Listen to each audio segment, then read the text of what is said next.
हिंदी की कालजयी कहानियों के चैनल में आपका स्वागत है। आज सुनिए सुप्रसिद्ध लेखिका कृष्णा सोबती जी की लिखी हुई कहानी एक दिन। इस घर पर से होकर सर्दियां गुजर गईं। गर्मियां आईं, फिर सर्दियां, बाहर और फिर गर्मियां। सावन शुरू हो गया था। काले कजरारे मेघों की आपस में होड़ होती, बल खाती बिजली चमकती और छम छम छम बरखा से धरती भीग जाती। जाने कहाँ से बादल घिरते, कहाँ पर छाते और कहाँ पर बरस जाते। 2 दिन से धूप नहीं निकली। दिन भर आकाश घिरा रहता और रात को चांद तारों के बिना दुनिया अंधी हो गई लगती। आज शाम को धर्मपाल काम से लौटे तो चिंतित दिख रहे थे। कुर्सी पर बैठते हुए श्यामा से गंभीर स्वर में बोले, श्यामा, जगदीश का तार आया है, बीमार अधिक है। श्यामा का जी धक से रह गया। है भी तो अकेला, तुम्हें भेजने को लिखा है। ये सुनकर श्यामा एक हाथ से साड़ी का छोर पकड़े रही और दूसरे में तार। एक बार पढ़ा, 2 बार पढ़ा और फिर सोचा कि कौन उसके पास बैठा है। भाई नहीं, बहन नहीं, माँ नहीं। और माँ पर विचार रुकते ही आंखें भर आईं। इतनी देर हो गई उसे ससुराल आए, पर भाई के सिवाय और कौन है जिसको उसकी खोज खबर भी हो। अपने घर में वो दुखी नहीं, पर अपना सुख सुनाए किसे। आंसू टप टप निकल पड़े। इधर आओ श्यामा, घबराओ मत, कोई ज़्यादा फिक्र की बात नहीं होगी, अकेला है। श्यामा पति के पास जाकर और भी जोर से रो दी, जैसे कहना चाहती हो, भाई का प्यार तुम नहीं समझते, मायके में और कोई नहीं। रात तो किसी भी तरह कटने में नहीं आती।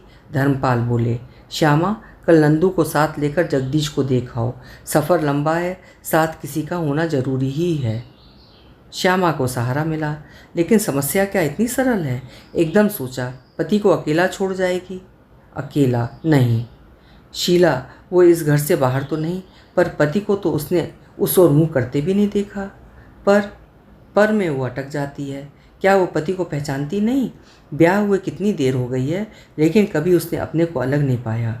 कभी कभी तो जैसे वो खींच भी उठती है, लेकिन उस खींच में खिंचाव कहाँ होता है। यही तो वो विवश है, बेबस है। असहाय सा समझ श्यामा ने अपने को पति की बाहों में डाल दिया और एक बार फिर भाई की बीमारी की याद करके रो पड़ी। दूसरे दिन सुबह से दोपहर तक वो व्यस्त रही। कपड़े सहेजे, पति के कपड़ों को अलग छाटा।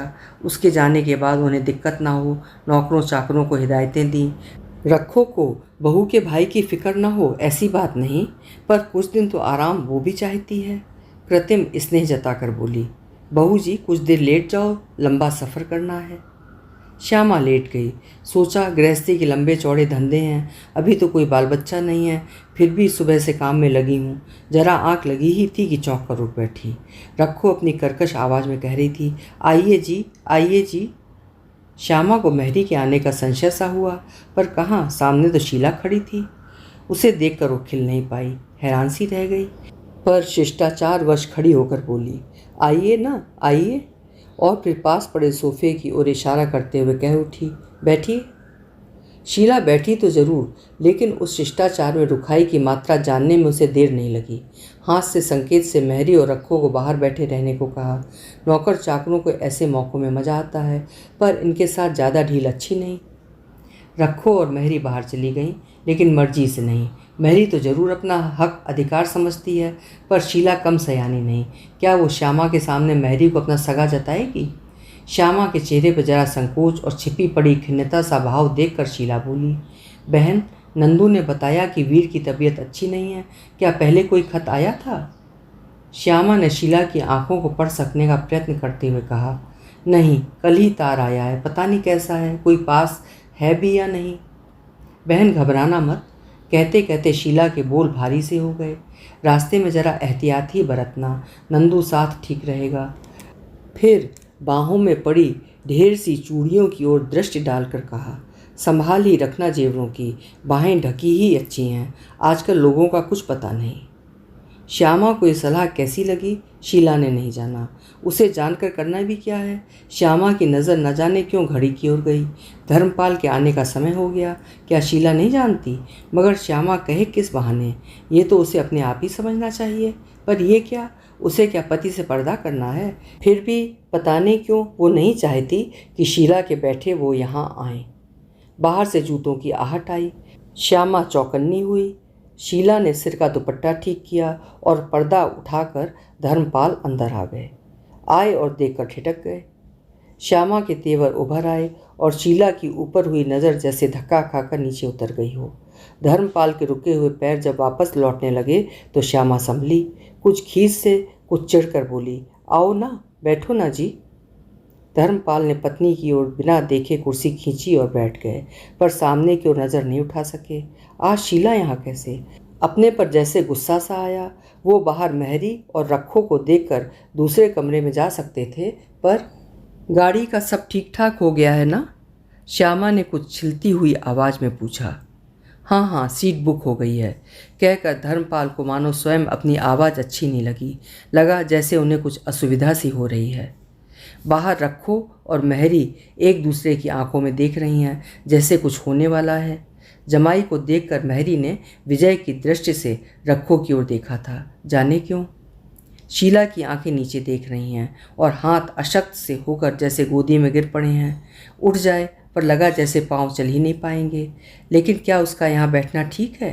वही कमरा है, वही पर्दे हैं, वही फर्श है और खुली अलमारी में पड़े तरतीबवार वही पति के कपड़े, पर वो और उसके पति वो नहीं।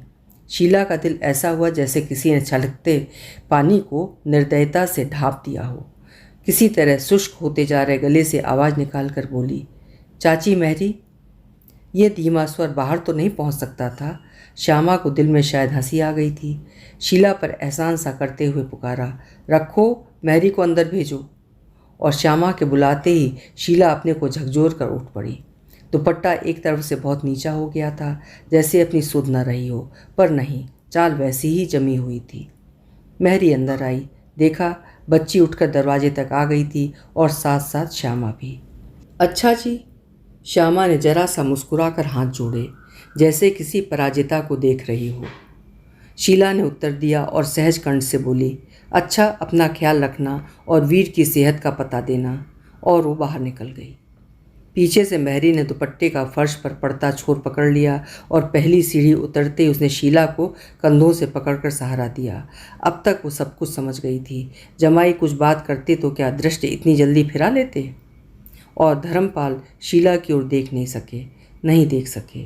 आंखें जैसे एक बार भूली हुई तस्वीर को देखना चाहती थीं, पर जब शीला उठकर श्यामा के साथ साथ चल दी थी तो उन्होंने सिर ऊंचा किया और एकदम ऐसा लगा जैसे शीला पहले से लंबी हो गई थी। लंबी नहीं, उसका भरा भरा बदन दुबला हो गया था। तिल्लेदार जूती को रेशमी सलवार नीचे तक छू रही थी और फर्श पर पड़ते हुए शीला के पैरों को देखकर उन्होंने सोचा कि उसमें एक ठहराव का अंदाज था जो अवज्ञा सहकर भी शान से आगे बढ़ना जानता है। नीचे नीचे, दिल के बहुत नीचे किसी पर्दे से उठकर वो दिन धर्मपाल की आंखों में उतर आया, जब इसी तरह शीला को तैयार खड़े देखकर उन्होंने अचानक उसे खींचकर अधीरता से बाहों में भर लिया था। उसकी आंखें बंद थीं और उनकी खुली, जैसे नारी की मूर्छित सी पड़ी सुंदरता कह रही हो, लो देख लो। श्यामा वापस आकर पति के निकट खड़ी हो गई। एक बार परीक्षा की नज़रों से पति की ओर देखा। तब तक धर्मपाल सिगरेट जला चुके थे। सिगरेट के फैलते से धुएं ने मानो उनके चेहरे की असली रेखाओं को ढक लिया। श्यामा ने कटाक्ष किया, आज तो जमानों के बाद घर की बड़ी बहू को देखा है जी, क्या उससे डर गए थे? एक बात ही कर लेते बेचारी के साथ। धर्मपाल ने धुआं छोड़ते हुए सोचा, उससे क्या डरता, डराने को क्या तुम कम थी? प्रत्यक्ष जरा हंसकर बोले, मुझे क्या बात करनी थी, बात तो वो तुमसे करने आई थी। जगदीश का हाल पूछ रही थी और कहती थी वहाँ जाकर पता देना। शीला से ये सुनकर पता नहीं धर्मपाल को जी में कैसा लगा, पर उन्होंने कुछ कहा नहीं। बात को बदल कर बोले, सामान सब बांध लिया है ना? हाँ, सब तैयार है। श्यामा पति के विषय परिवर्तन का अर्थ नहीं समझी। धर्मपाल ने कलाई पर बंधी घड़ी को देखा और व्यस्त होकर कहा, और जो कुछ करना है कर डालो, समय अधिक नहीं। श्यामा ने कुछ अनोखे से ढंग से जवाब दिया, सब ठीक कर लिया है, तुम्हारे सब कपड़े इस ओर वाली अलमारी में रख दिए हैं। किसी गर्म कपड़े की ज़रूरत होगी तो उस बड़े बक्स में से निकलवा लेना। श्यामा एक क्षण चुप रही और कुछ अंदर ही अंदर छिपा लेने के प्रयत्न में चूड़ियों को बार बार हिलाते हुए रो पड़ी। टप टप टप। धर्मपाल ने देखा कि ऐसे आंसू एक बार पहले भी किसी की आंखों से बहे थे। क्यों आज उसे किन्हीं और की आंखें याद आ रही हैं। उठकर कंधों से पकड़कर कहा, श्यामा पागल हो गई हो क्या? जल्दी लौट आओगी? फिर लाड़ से थपथपा कर कहा, इतना छोटा दिल है? श्यामा पति की गोदी में मुंह छिपाकर रो दी। धर्मपाल उन रेशमी रेशमी से बालों को चूमना चाहते हुए भी सूंघ कर रह गए।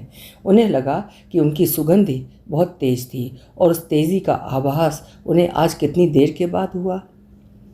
कल बादल फटे थे, आज फिर घिर आए। बादलों के पर्दे आसमान पर चढ़े आ रहे थे। दोपहर की कड़कड़ाती सफ़ेदी न जाने कहाँ खो गई थी।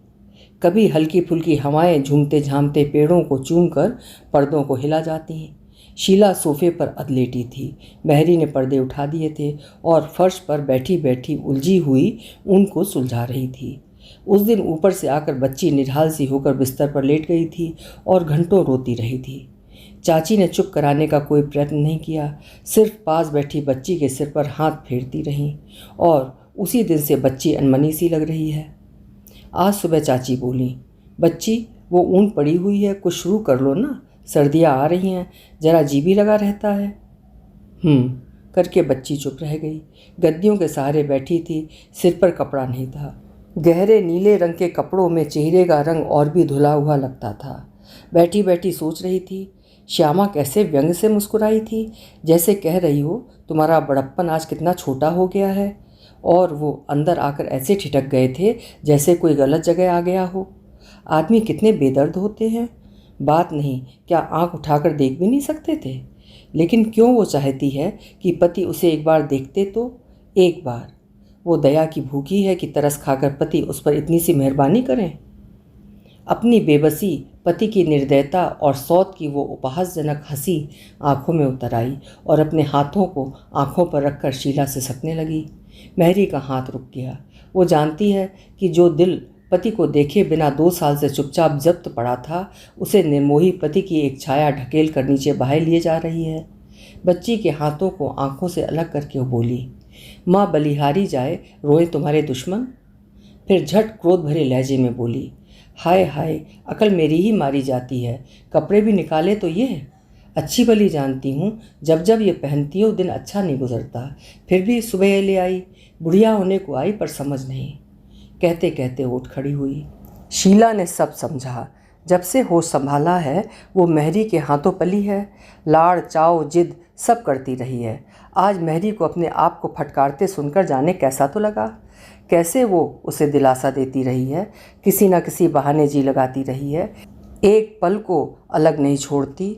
महरी की कृतज्ञता से जी भर आया। वो साथ न होती तो अब तक वो इस 4 दीवारी में जीवित रहती। महरी वापस लौटी और शीला को हाथ से उठाते हुए बोली, उठो बच्ची, मैं सदके जाऊं, कपड़े बदल डालो। बच्ची मुझ पर गुस्सा ना किया करो, सिर सफ़ेद हो गया है, अब क्या अकल ठिकाने रहेगी। महरी बच्ची को कपड़े बदलवाने ले गई। क्या शीला नहीं समझती? आज चाची चाहती हैं कि बच्ची उस पर गुस्सा करे, जितना करे वो बुरा न मनाएंगी। पर जिस अधिकारहीन आंचल में वो अपने आंसू बहाए जा रही है, वहाँ उन्हें झेल लेने वाला कौन है। बिना विरोध किए शीला ने कपड़े बदल डाले। ये सूट कभी उसे कितना पसंद था, पर आज उसकी पसंद में जान ही कहाँ है। महरी ने हाथ में लिए दुपट्टे को चूमकर बच्ची के हाथों पर डाल दिया। वो कितनी व्यस्त हो, कितनी अस्वस्थ हो, इन छोटी छोटी बातों को नहीं भूलती। शीला ने आगे दुपट्टा डाला और फिर कुछ सोचकर बोली, चाची सोऊंगी। चाची ने पलंग पर तकिए लगा दिए और बोली, ठीक है बच्ची, कुछ देर आराम कर लो, कैसा बरसाती दिन है। और कुछ कहते कहते रुक गई। बच्ची लेट गई थी। चाची कहने लगी थी, बरसात में बेरियों पर डाले हुए झूलों की बात पर झट ख्याल आ गया कि सुनकर बच्ची कहीं और ख्याल दौड़ाती रहेगी। चुपी रहे तो अच्छा है। बच्ची लेटी हुई थी और चाची पास बैठी धीरे धीरे बच्ची के हाथ सहला रही थी। बच्ची को ऐसे पड़े देख चाची ने ममता भरे लाडले सुर में पूछा, बच्ची क्यों, क्या बात है, बोलो मेरी बच्ची। शीला क्या बोले, पर ईश्वर की अवज्ञा वो नहीं कर पाएगी। चाची का हाथ पकड़कर बोली, चाची जी उदास है। ये क्या, मैं नहीं जानती मेरी बच्ची। चाची का मातृत्व जैसे अंदर ही अंदर चीत्कार कर उठा। जी अच्छा रह ही कैसे सकता है, ये उम्र और ये दुख। जी हुआ कि वो भी बच्ची के साथ मिलकर रो दे, पर कितनी पागल है वो। बच्ची को थपथपाते हुए बोली, सो जाओ बच्ची, तबीयत हल्की हो जाएगी। ऊपर घर की विस्मृता बहू के पति कुर्सी पर पड़े पड़े न जाने क्या सोच रहे थे। आज धर्मपाल काम से जल्दी आ गए थे। जानते थे कि श्यामा नहीं है, पर अधिक देर दफ्तर में नहीं बैठ सके। श्यामा को गए अभी 3-4 दिन ही तो हुए हैं। कल तार आया था, जगदीश को निमोनिया हो गया है, अकेले छोड़ने वाली हालत नहीं।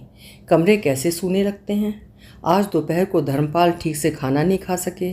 पत्नी के चलते उदास होकर न खाया हो ऐसी बात तो नहीं, फिर भी नारी की संदिग्ध छाया जैसे आगे पड़े खाने पर हर पल छाई रहती है। अभी अभी जब सोने के लिए नौकर उन्हें कपड़े दे रहा था तो वो सोच रहे थे, ये जरा जरा से काम श्यामा के हाथों कितने अच्छे लगते हैं। बाहर पानी तेज़ हो गया था। बादलों की गर्जना और बिजली की कड़कड़ाहट जैसे कानों को चौंकाए दे रही थी।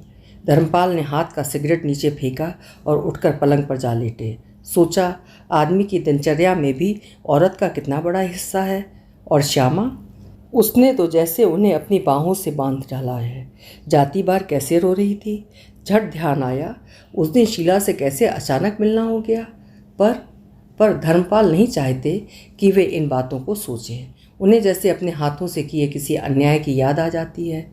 और अब तकिए पर सिर रखते ही आज 2.5 साल के बाद पहली बार ख्याल आया कि शीला से क्यों इतनी दूर हो गए। वो बेचारी तो जानती तक न थी। और फिर श्यामा को ले आने पर कोई बखेड़ा नहीं उठाया, कोई झगड़ा नहीं किया।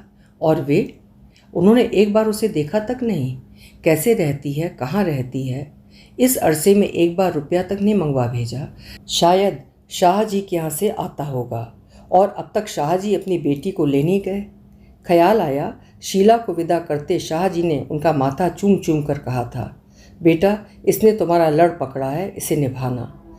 कैसा निभाया उन्होंने। धर्मपाल ने करवट ली। क्या वो श्यामा से कम सुंदर थी। पर बम्बई में न जाने उन्हें क्या हो गया था। उन्हें लगा जैसे वे बदल रहे हैं। सोचा, क्या श्यामा का अभाव तो नहीं। नहीं, शीला की वो दुबली देह जैसे चीख कर कह रही थी। दिमाग में जैसे हलचल सी हो गई। अब वे नहीं लेट सकेंगे। धर्मपाल उठकर खड़े हो गए, ढीला कोट पहना और सीढ़ियों से नीचे उतर चले। एक क्षण संकोच ने मानो पैर जकड़ दिए। पर यह तूफान, क्या ये रुक सकेगा।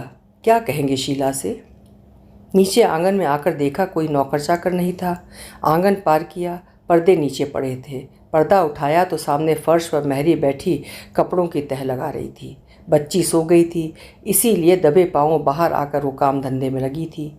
जमाई को देखते ही आंखें ऊपर नहीं उठीं, मानो कहती हो, रिश्ता ऐसा है क्या कहूँ, पर तुम यहाँ कैसे। धर्मपाल भी महरी की ओर ठीक से देख नहीं पाए। दबी सी आवाज़ में बोले, महरी। शायद कुछ पूछना चाहते थे, पर महरी हाथ के कपड़े हाथ में लिए बिना कुछ कहे सुने बाहर चली गई। धर्मपाल एक क्षण पर्दे को पकड़े खड़े रहे। सोचा, न जाने शीला क्या कर रही होगी। कोई आहट तक नहीं आ रही। अंदर पहुँचे, सोफ़ा खाली था। सामने पलंग पर सिमटी सिकुड़ी सी शीला सोई पड़ी थी। सिर पर बाँह रखी थी। पास एक और महीन दुपट्टा पड़ा था, जैसे भारी लगने पर उतार दिया गया हो। मुंह पर बिजली की रोशनी पड़ रही थी। वही चेहरा है, वही बाहें और गोरे स्वच्छ पाँव। शीला, मगर नहीं, ये आवाज़ गले से नहीं, उनके दिल से निकली थी और वहीं फैल गई थी। शीला बेखबर पड़ी थी। सोच सोच कर इतनी थक गई थी कि बंद पलकों के अंदर कोई स्वप्न भी नहीं देख पाई। धर्मपाल पास आकर खड़े हो गए। क्या ये उचित है, जैसे किसी ने चिता दिया हो। नहीं। धर्मपाल आगे बढ़े, सिर पर रखी बाँह का स्पर्श किया। हल्के से पकड़कर अपने सशक्त हाथों की उंगलियां शीला के बालों में डुबो दी। सिर पर पड़ते हुए दबाव से शीला चौंक गई। सोचा, चाची है। आंखें खोलीं और खुली रह गईं। विश्वास नहीं आया। शायद वो स्वप्न देख रही है। उसका हाथ पति के हाथ में है और वो किसी निर्जीव पत्थर की तरह पड़ी है। धर्मपाल ने झकझोरते हुए कांपती आवाज़ से कहा, शीला। आवाज़ शीला को हिला गई। पति के उदास मलिन मुख की ओर शिकायत भरी नज़रों से झुके झुके देखा और विवश होकर रो पड़ी। शीला रोए जा रही थी, लेकिन आंसू की बूंदें सिरहाने पर नहीं, पति के वक्ष पर पड़ रही थीं। बाहर बादल बरसे जा रहे थे और धरती भीग रही थी, और भीगी धरती के वक्ष में एक आलोड़न उठ रहा था, शायद निमाणी की प्यास ही। वो रात कितनी गीली थी, कितनी गहरी थी। गरजते हुए बादलों का निनाद सुनकर भी बिजली चमकती जा रही थी। एक महीन सी रेखा किस गति से कजरारे बादलों को उन्मत्त किए जा रही थी। और पति की गोद में पड़ी कल तक की बेबस और दुर्बल शीला आज रोकर भी हंसती जा रही थी।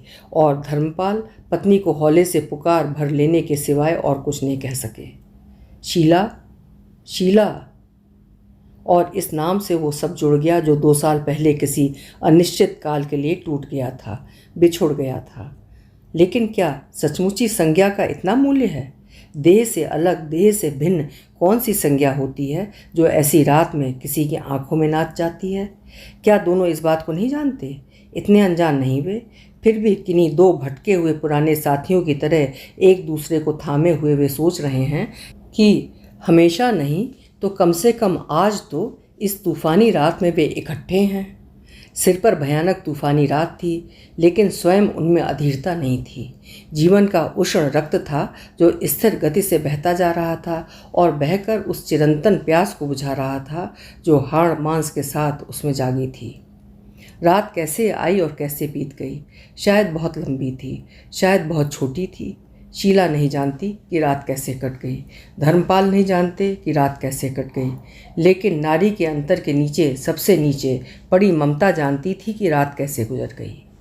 सच है कि वो रात को पकड़ नहीं पाई, लेकिन वो शून्य नहीं थी। उसमें रस था, उसमें जीवन था, जीवन का अर्थ था, जो आज नहीं तो कभी तो माँ की गोदी में किलकारियाँ लेगा और माँ का आंचल उसे ओट किए हुए अंधेरी रातों से, कष्टों से और अपशकुनों से बचाता जाएगा। सुबह धर्मपाल जब जगे तो शीला नहा धोकर तैयार हो गई थी। मेहरी ने बाहर वाले कमरे से ही बच्ची को चाय की ट्रे पकड़ा दी। नहलाते नहलाते चाची ने बच्ची से कहा था, जल्दी कर लो बच्ची, फिर चाय का इंतज़ाम करूं। जमाई तो सुबह सुबह चाय के आदी हैं। शीला सलज हंसती थी। चाची तुम्हें फ़िक्र है? किसी नौकर से कह दो ना।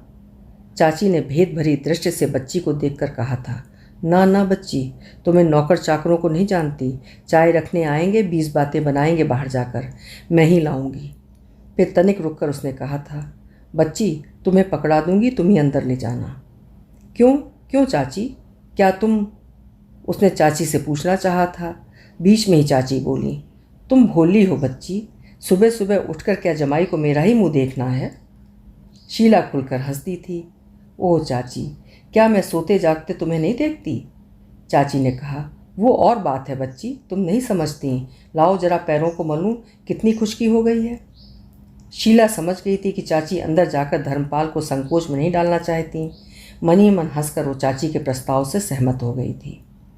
चाची ने ट्रे पकड़ा दी थी और शीला ने उसे मेज पर लाकर रखा था और तब पति के सिरहाने जरा झुककर धीरे से पति के बालों को छूती हुई मृदु कंठ से बोली, उठना नहीं है जी, दिन चढ़ाया। धर्मपाल ने आंखें खोली। शीला बिल्कुल पास खड़ी थी। आंखों में भरकर देखा, कैसी निखरी सी लगती है, जैसे बीती हुई रात उसे रुलाकर हल्का कर गई हो। खींचकर पास बिठा लिया। आंखों में संकोच नहीं, दूरी नहीं। शीला? शीला लजा गई। बैठे बैठे चाय बनाकर प्याला हाथ में लिए बोली, लीजिए ना। नहीं, रख दो, धर्मपाल कह उठे। शीला ने पति की ओर देखा, उसमें आहत सा अभिमान था। प्याला मेज पर रखकर बोली, क्यों, क्या अभी उठोगे नहीं? और पति की बाह पर हाथ रख दिया। धर्मपाल कुछ क्षण देखते रहे और फिर आंखों की कोरों से 2 बूंदें लुढ़क गईं। शीला ने अपने एक हाथ से आंखें ढक दी और दूसरे से पति के बाल सहलाते हुए बोली, सुबह सुबह ये क्यों, अपने से नाराज़ हो रहे हो? नहीं, धर्मपाल रुंधी सी आवाज़ में बोले, तुमसे क्या कहूँ शीला, मैं नहीं जानता। बीती हुई रात के बाद भी कुछ रहा सहा मलाल पति के इन 2 आंसुओं से धुल गया। स्वयं ही सोचा, नारी इन बातों में कितनी कच्ची होती है, लेकिन इतना पश्चाताप काफ़ी नहीं। पति के वक्ष पर सिर रखकर बोली, कैसी बातें करते हो, तुमसे आज तक क्या मैंने शिकायत की? इसका जवाब धर्मपाल ने कुछ नहीं दिया। वैसे सोचते थे कि एक उपालंब ही दिया होता, पर उसने तो जवाब नहीं मांगा और आज भी तो उस बात को कैसे बचाती जा रही है, जैसे आज के दिन में वो उन सब बातों को नहीं मिलाना चाहती। शीला ने पल भर उत्तर की, नहीं तो कुछ सुनने की प्रतीक्षा के बाद कहा, उठो जी, छोड़ो इस सोच को, आज क्या काम पर नहीं जाओगे? नहीं। अच्छा, शीला हंस पड़ी। पुरानी बात याद आ गई। जब वो नई नई ब्याही आई तो पति अक्सर देर तक सोते रहते। उठने के लिए कहती तो कहते, शीला आज काम पर जाने को जी नहीं चाहता। वो शर्मा कर मुस्कुरा देती, शरारत से कहती, लाला जी तो कुछ नहीं पूछेंगे। और धर्मपाल कुछ खींच कर उठ बैठते और वो मन ही मन मुस्कुरा कर रह जाती, जैसे कहती हो, दिन में तो छोड़ा करो। तो आज भी काम पर नहीं जाओगे? धर्मपाल ने सिर हिलाया, नहीं। अच्छा तो नहा धोकर फिर लेट जाना, कपड़े ऊपर से मंगा देती हूँ। रखे होंगे ही ऊपर, कहकर शीला मेहरी को बुलाने ही लगी थी कि धर्मपाल बोले, नहीं उसे मत भेजो, अपने आप जाकर निकाल लाओ।